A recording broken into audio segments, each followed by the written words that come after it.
இன்றைக்கி கடவுள் நம்மளுக்கு கொடுத்துருக்க வசனம் மீகா 7:18. தமது சுதந்திரத்தில் மீதியானவர்களுடைய அக்கிரமத்தை பொறுத்து மீறுதலை மன்னிக்கிற தேவரீருக்கு ஒப்பான தேவன் யார்? அவர் கிருபை செய்ய விரும்புகிறபடியால் அவர் என்றென்றைக்கும் கோபம் வையார். இந்த வசனத்தை கொண்டு கடவுள் மட்டும் என்ன சொல்கிறத பார்ப்போம்.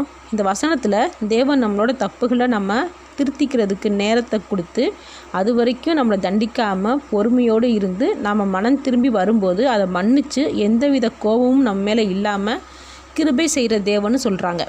இது தேவனுடைய குணம். இப்போ நம்மளுடைய குணம் எப்படி இருக்குன்னு பார்ப்போம். நம்ம திருந்துறதுக்கு கடவுள் தண்டிக்காமல் கொஞ்ச நாள் அவகாசம் கொடுத்தாலும் திருந்தாமல் தேவன் தான் எந்த தண்டனையும் கொடுக்கல, எந்த அடியும் விழுகலைல, அதனால் இப்படி தப்பு செஞ்சுட்டே இருப்போம் நினைக்கிறது, இப்படி தப்பு செஞ்சுட்டே ஆதாயம் பார்ப்போம் நினைக்கிறது தான் நம்மளுடைய குணமாக இருக்குது.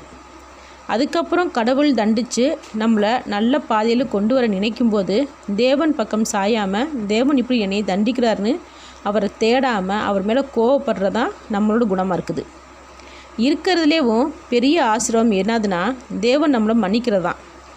நிறைய பேர் நினைக்கிறாங்க தேவன் நம்ம கேட்குறது எல்லாத்தையும் கொடுக்குறதான் பெரிய ஆசீர்வாதம்னு. அப்படி இல்லை. அவருடைய மன்னிப்பை நம்ம பெற்றுக்கொள்ளும் போது மட்டும்தான் நம்மளால் சந்தோஷமாகவே வாழ முடியும். அவருடைய கோபம் நம்ம மேலே இருக்கிற வரைக்கும் நம்ம எதுலேயுமே எவ்வளோ உழைச்சாலும் சரி, முயற்சி செஞ்சாலும் சரி முன்னேறவே முடியாது. அப்போ முதல்ல நம்ம மனம் திரும்பி தேவனுடைய பாதத்தில் விழும்போது தான் கிருபைன்ற வரத்தை பெற்றுக்கொள்ள முடியும். ஆமேன்.